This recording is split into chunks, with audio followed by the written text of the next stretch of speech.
Well, hello everybody. Welcome back to Only Leeds Bros for your instant match reaction. Norwich City won, Leeds United won. Very hard fought. Point away from home at Carrow Road. Really kind of frustrating game again, but kind of not really anything to do with the players. Or we'll kind of obviously get into a couple of the style of play and stuff like that. But Dilo, what did you think? I'll kind of let you kind of delve into it first before I go on. Well, first things first, I want to make it clear that you are right about your score. Anyway, Yeah, so thankfully. that's a good bit of information. But I have to be honest before we go any further. That cameraman was probably the worst cameraman I ever watched a match in my life. Off camera, what you were saying, like you could at one stage you could see a spot on the back of Tanaka's head. In and out and in Oh, and all out. the things you can give out about him. You want to give Man, out about is the cameraman. you're trying to watch a bit of decent football, and then I was all right for 15 minutes. Then he was zooming in again. And then, like, at one stage, like, if it's 75-inch telly downstairs, at one Yeah, stage, my head was going left to right trying to follow the ball because he was yeah. moving that fast. Do you know what was annoying me as well? Like the match was playing and they were commentating on the match, but they were like zoomed in on a player, like just watching a random player run. I'm just like, Yeah, will you show the match? yeah. I don't Sitting know there like, what it was. yeah, Like, horrendous start. The and I had to commentating get was that out bad as there. well. Like obviously you have Dean Ashton on co-comps as well, who's like obviously an Norwich City man, but like some of the stuff where they were saying, like they turned around and said, what was it about? What was it about Fairbow? About Fairbow being a cover or something for Ireland. Like they got it completely wrong when he meant Bogle. Like they hadn't a clue. They were really bad. The whole lot. But the worst thing and the most frustrating thing for me the whole night was the referee. I thought the referee absolutely ruined the game tonight. I thought he was Yeah, really poor as you. yeah, He was so absolutely. inconsistent. He's so inconsistent with his cards. Like Rotwell came on and he did catch him, but like it wasn't nasty. It wasn't any intent. And then you hear them on the call comms going, "Oh, that could have been a red." No, it wasn't a red. Like it was No, just yeah. It was just yeah. Not really kind of a frustrating kind of game. I think it's not too bad when you look at the grand scheme of things. Like and you kind of take the heat out a little bit. A 1-1 draw away at Carrow Road isn't too bad. They're really good at home as well. So we kind of take the point and we move on. Sunderland had a good result again tonight. They won 2-0. So it's a big game on Friday. And then obviously look at Gruev is injured as well. We said it after yeah, Ampadu that we can't. that's probably the main concern there now after that match. Look, at the end of the day, it's a point on the road, but that's the one that kind of got to me now. And it's only yesterday when we were doing the video as well, you were saying that that's all we need if someone to go down in the middle of the park, whether it is Yeah, Tanaka and Gruev, and unfortunately now it's Gruev. But on the positive side, I actually thought Rotwell and Tanaka done very well. If I have yeah. to be completely I, honest, Rotwell played. Uh, he's so quick or something about him. It's a quick acceleration about him. it's And not. It's not even that he's quick, Dylan. You know what it is? It's like it's tempo and it's different. yeah, It can be mistaken for quickness. Like he's not slow. Don't get me wrong, but it's his tempo, the way he yeah. moves the ball. This Like was it. there's no kind of laxing on it. He gets it and he moves it quick. His first touch is a positive one to turn out Yeah, and try and move the ball on. So he was positive for me tonight. And yeah, when Gruev went off, and you're obviously kind of fearing and forcing, you're kind of thinking of it like we've gone from our probably starting midfield pairing of Ampadu and Gruev to a match that we're starting with Rotwell and Tanaka. And if you had to said that 2 weeks ago, you would have been like, oh. But in fairness to the two of them, I actually thought they did really well. Tanaka just looks a quality above, doesn't he? He's yeah. really good. He He, reads do- the he game done well. he done very well in the first half. Kind of obviously the second half he was obviously running out of steam, and he was making silly mistakes. Yeah. Look, a lot of players did make silly mistakes tonight, but he was definitely one to watch for me anyway, Tanaka. Mm. Um, but like, It's not bad. Paul, It's not bad. Like this, like you want to win games of football, but it's not the worst thing in the world. Like it's not like the Burnley loss, like the Burnley one. We were really deflated after that. When yeah, you dominate and they kind of catch you on the break like that, it's a tough one to take. So it's not like that. I think it's because I kind of expected it to be a hard fuck game. Norwich are is what the square ball lads going to say. They're them grizzled championship bastards, aren't they? Like they're the ones that like you have the likes of Shane Duffy in there, Kenny McLean, Josh Sargent. You know the proper championship. It was a very dirty game of ours, to be honest with you. Yeah, it That was different. Look, referee, I don't mind that. Look, that's like Dylan. You know what kind of from seeing me playing football and type of football. Like I kind of like a little bit the in needle adrenaline. in a game and adrenaline and high tackles coming in. I love that. That's what gets you up off your seat. Not the way kind of Premier League matches is when you touch someone or shoulder them when they go down, you're getting free kicks. That shit drives me mad.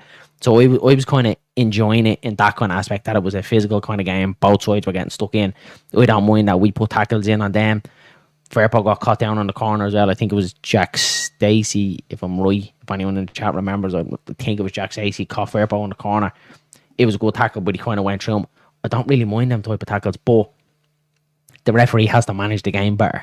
Do you know what I mean? He kind of has to not let it flow, but kind of keep it under control and be consistent with his yellow cards. And that's what I felt. He tried to make the game kind of all about him. I felt like he ruined it a little bit. It could have been an even tastier contest if he ref the game well. Look at, we'll obviously get into like their goal. For me, it was a Stonewall penalty. I thought Rodon was stupid. Like, you're cold. I have to. Sorry for cutting you off. I have to agree with you completely. It was definitely a penalty. It was a stupid tackle. But what annoys me even more, and I can feel my blood just turning even thinking about it, is the aftermath. Yeah, a penalty is a penalty, and a goal is a goal. But make some sort of an attempt of saving it. Yeah, but that's what I was gonna kind of get onto that. I was gonna give it to you. But for me, it's the initial one where he was allowed to run through. Fairpo, it's kind of half-arsed, and this is kind of weird to say, but the Fairpo, he wasn't his usual self against Coventry, and we said that, and we tapped into that a little bit. But tonight, some of his play brought me back to the Premier League. Fairpo, I don't think he was great again tonight. Some of his defending was very wrong. He was like kind of being kind of cynical to them again, like, do you know what I mean? Where he was kind of getting caught and kind of giving away them stupid frees and stuff like that. And his defending for the goal, but the goal was poor. He was allowed to run straight through him and Ramazani. He has to be doing better there. They all stood off him and then rode on. Like, Jesus Christ, when you're in the box, don't slide in. Like, don't slide in. Put your body on the line. Yeah, absolutely no bother at all with that. But you're sliding in like that. And of course, if you're a striker or a winger or an attacking kind of player and someone is sliding across and you see they're making an attempt to try and slide in front of you, what's the first thing you're going to do? You're going to put your foot right where they're sliding. You don't care about the ball anymore. Do you know what I mean? You're going to put your foot there. You're going to get caught. And the ref is going to give it. So for me, it's stupid from Rodon. Like, all he had to do was stand them up. I know it's in the box, and I know you can get that in the heat of the moment kind of thing, but he's an experienced kind of player. He's been in the championship. Like, you'd kind of expect that from the boy out that's going to come in and jump in, and you can kind of give him a little bit of leeway. But from Rodon, who's an experienced kind of senior head in the camp, like, it was a silly penalty to give away. But then, like, that's when Gruev obviously went down injured. It looked a bit of a, not really of a bad one. It was kind of like he kind of got hopped off him as he kind of continued his run on. He kind of bounced off Gruev, so it kind of seemed like he was kind of caught off guard when he got the bang. And it looked again to the back of the knee. So we just seem to be so unlucky with knee injuries. I actually missed that. Given you gave me a bit more insight there, I missed that completely because they didn't show a replay. They didn't show it. So it was the initial run. When the ball was passed in, he continued his run on. Gruev was kind of standing because the ball was at the passing him, and he ran straight into Gruev. But Gruev was watching the match, so do you know when you're kind of not really off balance, you're not really kind of tensed. He kind of hit him and knocked him off balance a little bit, and it kind of seemed like it kind of jerked his knee a little bit. Look, we're Leeds United. We're just so unfortunate. It seems like the footballing gods are against us at the minute, and it's what we said. We're one injury away from crisis. Look, it didn't look too bad with Rotwell Tanaka, but it's kind of like now going forward, Gruev is probably going to be out for a couple of weeks. Knee injuries aren't a quick one. Do you know what I mean? It's not like it's an impact knee to knee where it's bruising and you can kind of, ice it, recover it, and kind of get the swelling down your back on. Again, it looked like another kind of a ligament kind of injury again. It's probably going to be the same thing in lateral ligament from the way he was hit from behind. But obviously, we're going to find out a little bit more now on Farke's press conference. But it's just us. Is it just Leeds United, isn't it? It's Leeds United. I know. Yeah, go ahead. Just typical. It's just pure typical. As I said, the first thing when I seen him going down and I knew he was going off, I just thought of you yesterday saying, Abadou gone there with a picture. I just put my head in my hands. Like I couldn't believe it was happening. Like very surprised it wasn't striker rolled on, because it was like, the fear of God, like I would have put my house on it that it would have been one of them to injure today. But look, we'll obviously find out. You don't really kind of know till after games how your body kind of reacts to things, whether it's muscle injuries or anything like that. Touch wood that everyone else is going to be alright. I bounced out today, sorry. Yeah. Hopefully it's not too bad. Hopefully, look at everyone else is kind of okay. Let's just touch wood. Let's hope the group everyone isn't too bad. Let's hope. Look at, more likely he's going to be out of the Sunderland game. We kind of thought this with Ampadu that it wasn't going to be too bad. But yeah, let's hope it's not going to be a long term thing like Ampadu, because we're really, really snookered then with having really no cover then in the middle of the park, no cover in centre half. Like, do you know, it's not looking. It's playing a touchy subject now at this stage, you know. Yeah. Yeah. Look, as we said, like that's what these boys on the bench are for. And to be honest, I'm kind of happy that I got to see Gallagher tonight. You know, not that he did a whole lot. You know, he had a bit of a row. Well, we'll get into that. We'll get into a couple of comments first, and we'll kind of run through the match then before we head off. So a couple of the comments is Lisa says morning. Good morning, Lisa. Even though it's afternoon. Amy Tolan says evening lads, evening Amy. And Lynette Carlin changed her picture. She says evening fellas. Good evening, Lenny. Danny here as always. Number one supporter is the Batter Sausages boys. Good evening, Danny. How are you, buddy? Hope you're keeping well. What do you think of that result? Danny, gives your thoughts in the chat. They all look very tired, and yeah, I kind of thought that myself. They didn't really kind of have it, and obviously then we kind of touched on Tanaka. Bogle did anyway. Okay, Bogle looked tired. We touched on Tanaka as well. Like as much as he was good, you could kind of see him as it was towards the end. This is what I'm saying. This is what I'm kind of saying. He has the ability, but it was just he hasn't played the 90 minutes, and it's natural. Do you know, I don't think it was the fitness. I just think like his legs just gave up on him. Yeah, it's the 90 minutes. It's just you haven't got the 90 minutes in the leg. You can't be able to do it if you haven't done it. That makes sense. Do you know what I mean? So it's that stands him in good stead. Hopefully again that he comes out unscathed, and that's 90 minutes under his belt now for Sunderland. So we'll get into a few more. Congrats on the 100 sub. Thanks a million, Danny. Yeah, we're absolutely delighted, as we said. Thanks to everyone. Look, we can't do this without your support behind us and all the comments, likes, subscriptions, everything that we've been getting. We've been really, really happy with delighted. Amy Tolan says, and now another game on Friday. Yeah, exactly. They're coming thick and fast for us.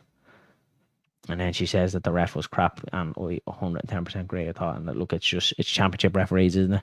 The ref was all about himself, and that's it. It's kind of what I was kind of echoing. It kind of felt like he wanted the center of attention. He wanted it to kind of be all about him.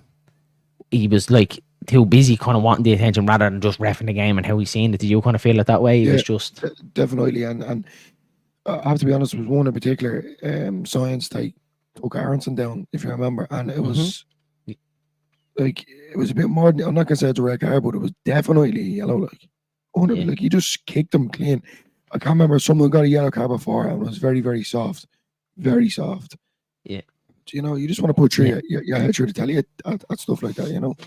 I have to be honest, like it's just and it's a frustrating game as it is, and then you have a ref pulling off stunts like that. You know, what really got me was just Melia. He like if I was in the dressing room with him, get your boots, get your stuff, and just get out. It was just like what was that attempt to try and save it? It wasn't even a save, man. It wasn't even an attempt. It was just a fall. Like the ball was already at the hitting the back of the net before they even attempted to. It was an horrendous tempo, and I know. Look at. I need to calm down. I get myself. The odds are stacked against you when you're a goalkeeper. The odds are stacked against you. Look at let's be real. We know that. But then we've also seen the other side of it. We've seen the likes of our players strike against Cardiff missing penalties. We've seen Bamford missing penalties, and it can't happen. But to me, that was a piss poor attempt. And if you watch the back when he played the replay, it was like he was too bothered. He was too bothered trying to bounce in and around his line. Do you know what I mean? He was waving his hands rather than actually concentrating on right where am I going here, or watching the penalty takers kind of run up or anything like that. You know, so. Yeah. Again, it was poor from Melier for me. Going to do a couple of more comments before we move on. Yeah, he was so inconsistent. We've obviously touched on that. And Danny says, still think Fairbaugh was carrying and knocking the head he needs to wake him up. It was all about the ref tonight. Yeah, so it's kind of seems to be the same thing in the chat that it's being echoed. Norwich got the penalty. Yeah, we did not, and that's it. And do you know what the annoying thing is when you're watching obviously opposition channels? they don't even touch on something like that. They just completely brushed over it, and they were kind of saying, "Oh, Nanto got it there for his protests against the referee." Like, and it's just like, no, show it, show what just happened, because you're well able to show what happens to all the Norwich replays, but show what happened. You know what I mean? If you're gonna show the match, you're gonna commentate on it. Well, commentate on it fair, even though you could be biased to one side, and we kind of know with Brindle and Tony DeRigo. But I actually probably think Brindle and Tony DeRigo always kind of call it as they see it to you. Like, I don't feel like, and that could be wearing like the Leeds United blinkers, but I always kind of feel like they're kind of fairly fair when they're kind of commentating on matches. They will kind of say when the Leeds player's done wrong, or how he's got away with that one, or I suppose I know it was kind of, I don't know. The commentator did say something along the lines like when they showed the replay of the Nanto one, and it was soft, but it was still a penalty regardless. He still kicked his foot. That's the reality of it. So and Danny, that's what I was touching on. It seemed like that he was too busy kind of bouncing around and throwing his hands up in the air, and I know it's kind of like to put the player up, but kind of more kind of concentrate on the run up of. Look, I'm not a goalkeeper, but more kind of concentrate on the run up of the penalty taker, like where he's going, where his kind of body shape is going, that you kind of have the chance of saving it. Don't be too busy kind of bouncing around your spots, waving your hands up in the air, kind of showboating a little bit. You know what I mean? Kind of concentrating, trying to save the penalty. You know what I mean? Not the rest of that nonsense. But yeah, look, if we move on to obviously, it did. It annoyed me big time, and half time you're kind of saying, do you know what? We actually, again, we didn't do too bad. I thought. We didn't really create much, and it kind of, to me, it felt like, again, in the first half, and this is probably going to be controversial to say, but it felt like we were a little bit like Somerville FC again, because the ball just kept going to Nanto. The players just kept giving it to Nanto, and you could see his individual brilliance. He was really, really good tonight, and his shot off the post, his quick turn, and he was so unlucky to shot off the post. It was actually the way he kind of pulled his body over the ball. Yeah.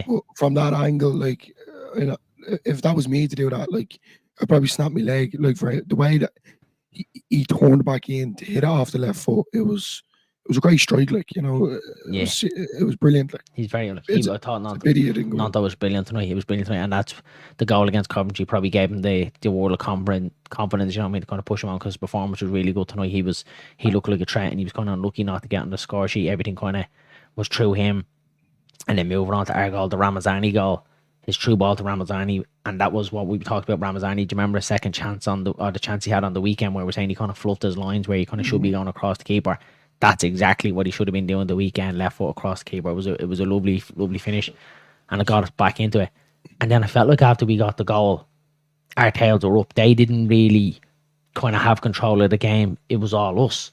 It was about 10 minutes, 15 minutes where we were just completely. We were kind of the like. Not, I wouldn't say we were dominating, but we kind of looked the more likely to score. They didn't really kind of get it, and they were kind of trying to hit us on the counter, but we were kind of nullifying them. So I was happy enough with that. But then the subs came, and he took Ramazani off, and when I first seen his number going up, I'm a little bit like, what are you doing? But then you kind of have to check yourself, bring yourself back in. There's another game on Friday, so you're like, right, fine, no problem. You can kind of understand that he's at the end of the goal. He's played a lot of football lately. He's still only new to the club, and if he's kind of saving him for Friday, and look at, we kind of have to say from both sides of it, we were turning around in our match build-up saying about it that we need to see rotation a little bit more, and then players that are on the pitch kind of need to be kind of rested. So I was like, right, fine, I was happy enough with that one. But then when he took Nanto off and Pirro and Bamford came on, we completely lost control of the game, and we've seen it time and time again. When Bamford and Pirro are on the pitch together, that there's just nothing there. Bamford tried to get in there, and he was kind of his. What I mean with this is that Bamford's not really kind of a dirty kind of player, but he kind of had that kind of Bamford kind of game where, do you see one where he kind of had like a little kick out? They were on the break. He had kind of like a little kick out to try and take them down, and then Josh Sargent was stretching his calf, and he pushed them over like on the way back out. So, to me, that's when I know Bamford isn't really at his fittest, because he's kind of frustrated with himself, and he's trying to make up for it in other ways instead of kind of concentrating on his football and, what do we need to do to get back into this team? He's on the wind-up. That's basically he's on the wind-up, exactly. Do you know what I mean? And I kind of felt like, look at this is working. Pirro, look at, I know he's your you were kind of like his little fanboy, but he No, didn't do anything. He didn't do nah, anything. Do he you know what I annoyed mean? me And again tonight. he was poor, and that's what, like, in games like that, for Pirro to work, you need the rapid players around him. You need the Ramazani, the Nonto, and the Aronson, the quick players around him that can do the run and do the movement and kind of play off him. You can't put him up front with a Bamford because you have two slow No, players that aren't really going to do it. I mean, Bamford is going to do the press, but he's only coming back from injuries. He's had to been out for a long time. So to me, the subs didn't really make sense. I can understand Byron coming off for Firpo, because Firpo again did seem like a little bit cynical, and it could have been very easy towards the end of the game. He's putting in a stupid tackle and getting sent off, and that's the last thing going. So good, I could understand Byron coming off for that. And then the Gelhardt one, obviously, look, we don't have much on the bench. If we had a Dan James or Solomon, they're obviously getting on ahead of him. I was kind of happy to see Gelhardt coming on, but again, he didn't really do it. And so, yeah, the subs for me from Farka tonight kind of, look, it's a good point. Like, I wouldn't say that it didn't win us the game. It's a good point. It's a decent point away from home. But I just felt like after them subs were made, when Bamford and Pirro came on, we lost total control, and then it swung yeah, the other way. They yeah, looked the more likely to score. So yeah, that's kind of obviously looks in the heat of, obviously we'll kind of digest it tonight. You'll think about it going to bed, because I'm always kind of, you kind of play the match back over your head. You're thinking about it in the morning, the way to work. You're thinking about lunch, and we'll be back tomorrow kind of to do our match wrap up and any other kind of bits that we kind of think of through the day. But yeah, for me, look at when you kind of pull everything apart and you look at it, it's a decent point on the road. Carrow Road's a hard place to go to. We did say if we can get 4 out of 6 points in these next 2 games, it's not a bad return. So if we can go to Sunderland, let's pray whoever's all right. But if we can somehow go to Sunderland and nick 3 points up there before the international break, it's not bad at all. And look at West Brom were better tonight. Sunderland did win, and Burnley won as well, 1-0. So it's what we that's said. it. It's gonna swing and roundabouts this championship. Yeah, it's a must-win game on Friday. People are going to sit here and say that a draw, will take a draw. We'll obviously take a draw. We've no choice, but it needs to be a must-win. We're Leeds United though. Do you know what I mean we Yeah, should be front and centre of this league, yeah, and like yeah, it needs to kind of start coming together now. He's had his time now. It's 8 games in. It's the 9th game against Sunderland, so it needs to kind of start becoming together. And now there's injuries kind of coming in, but like this is where we're kind of saying where these kind of fringes players needed to kind of be ready to kind of step up. And now 2 of them are going to have to. Tanaka, I thought, really did. He stepped up to the plate tonight. But now Rotwell, not a bad game either, but the both of them are going to have to be ready for 90 minutes. And yeah. yeah, it's going to be tough if any of them pick up an injury, or hopefully Strike and Rodon came out unscathed. We'll obviously know on Daniel Farke's press conference. So yeah, an anxious kind of couple of days ahead, and hopefully Sunderland, hopefully we don't get another one like tonight, because we really can't afford any more, in my opinion. No, we can't. We can't. Yeah. I think Danny's right. Going back to what Danny said, I think Fairbo's carrying a knock. If I'm being Yeah. honest with you, and in the second half there, I was just looking at Strike. I think he's either carrying a knock, or he just had a. I think he's kind of reserving himself a bit. There was a couple of his passes as well. It was I definitely thought one he in was the falling first over the half. ball. The ball's under his feet, and he's falling over. Yeah, I don't think he's You know what I fully mean? fit. Dylan. I Yeah, don't think he's fully fit, because obviously he was a big doubt against Coventry, and he played. And now he's a quick game, a quick turnaround, and now he's another quick turnaround for Friday. And we did say that's a lot. If you're kind of even carrying like a little niggle where it's one of them where you can go out and play, and you do play, and then you have another game coming straight after it. You know yourself, even like we didn't play professional football. We obviously were amateurs or juvenile football. You know yourself when you're carrying bangs like that. When you've kind of rapid games like coming one after another, or training sessions, it can be a lot on the body. So again, he probably isn't 100% fit. Do you know what I mean? So you're not really gonna know the full extent of it, but yeah, it just but seems to I'm be. gonna jump ahead here now. Like, this is the time. It's probably a bit early, but I have to put it out there. Come January, players need to be bought. We need to have a backup Yeah, there, and I don't even mind. Like, this and is the what I'm saying. board needs to see this. We need to be looking at it now. Look at Aronson is doing okay in that 10, but I would like to see a number 10 coming in, and we definitely 110% need cover a centre back, or someone that can play that kind of centre mid. The McNulty that he was on alone a whole last season would have been the perfect one, but we need to be kind of looking at that little bit of cover, because Valbert, look, we haven't seen much of him. He's been out for a long time. His redemption arc is nowhere near what Aronson's is like. So yeah, look, again, there still is a long way to go. Back, like, there's still no right back cover. It's Bowler. Yeah, well, That's it. Smith Smith can do both sides, and obviously Boyer can do both sides. So I'm kind of happy. I am happy enough with the full back position. Look, you don't want Bogle or Fairbow getting injured. We need kind of Fairbow to kind of get back to the performances that he kind of has been giving us towards the end of last season. At the start of the season, I just think he's not back to the Fairbow that he was in the Premier League. But there was just a couple of things tonight and a couple of things against Coventry, and even though he got the assist, there was just a couple of things that kind of reminded me like he still has that kind of that dodgy kind of side of it and that kind of Fairbow in him. Do you know what I mean? So yeah, look, it's not a bad point. It's not a bad point. We'll take it. We move on. A big game on Friday night against Sunderland. That's going to be a tough game. Stadium and like we know what their Sunderland fans are like up in the northeast. That's going to be packed out. They have a really good squad, good manager. That's going to be a tough game, and I can see it being similar tonight. I can't see them sitting back in. A fair play to Norwich. They didn't do it. They didn't sit back in like the way most of these championship teams try and do, sit behind the ball and hit Leeds on the break. They came out to play, so you kind of have to give them, and they got the rewards for that tonight. So yeah, look, I think we'll leave it at that. We'll obviously be back tomorrow for a full match wrap up, and we'll delve into it a little bit more and kind of get the finer details of it. But have you got more to kind of add before we go sleep on it? No. I just feel deflated, and I'm just not really. I just, I'm happy with the point. All right, there's a long way to go. Like. It's more just the injuries there, and then certain players. But look, at the end of the day, that's it. And if you took it in isolation, like you hit the nail. Yeah, if you hit the nail on the head there, like if we're taking the point away tonight, and we still have the likes of like Ampadu there and Grew over there, and it was a hard fought away point, and we don't have all these kind of injuries around the squad, you're kind of positive. You're like, go point on the road, move on. Do you know what I mean? You're kind of bounced, but it's just these injuries now are starting to kind of niggle into the squad. Do you know what I mean? You're kind of these fringe players that we haven't seen yet are starting to creep in. So yeah, let's hope. Look, we don't really know much about Solomon as well, whether he's going to be available for Friday. Fark didn't really kind of give a timeline on him, but his press conference is going to be interesting. And obviously the main one we're going to have to look at is Gruev. Let's hope Gruev isn't there. Wouldn't it be great though just to get a press conference where he just comes out and says, lads, everyone's healthy. Yeah, there's no injuries. No, we are flying, lads. We're grand. No, another injury on the board. Yeah. You know what I mean? Eddie Gray's back in he'd be like Eddie Gray's back in the squad for Sunderland. Yeah, I tell you, them physios are going to be busy. I can tell you that. The medical staff. Yeah. No comments. Right, guys. What? No more comments, I don't think, boys. Let's have a little look.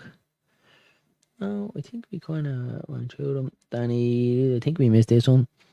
Can't bring Pirro on where we're losing never works yet. I agree, 110%. Danny, I just think that wasn't that.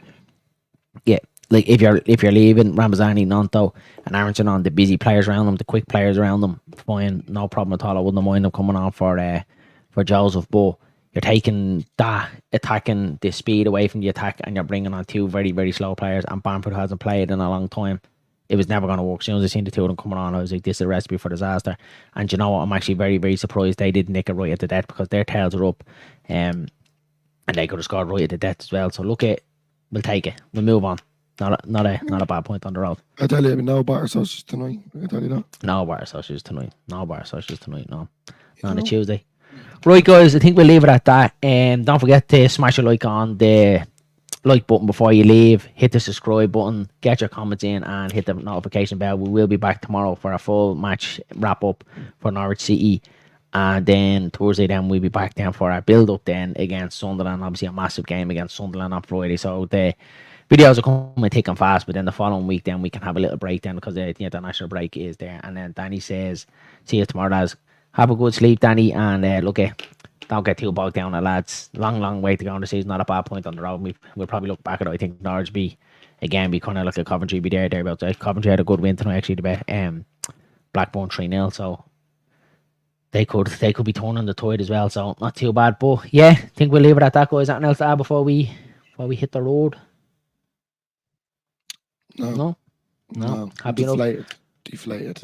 Don't be. Come on. Not a loss. It's not a bunny. Okay, guys. Have a good sleep. We'll chat you all tomorrow. Have a good one.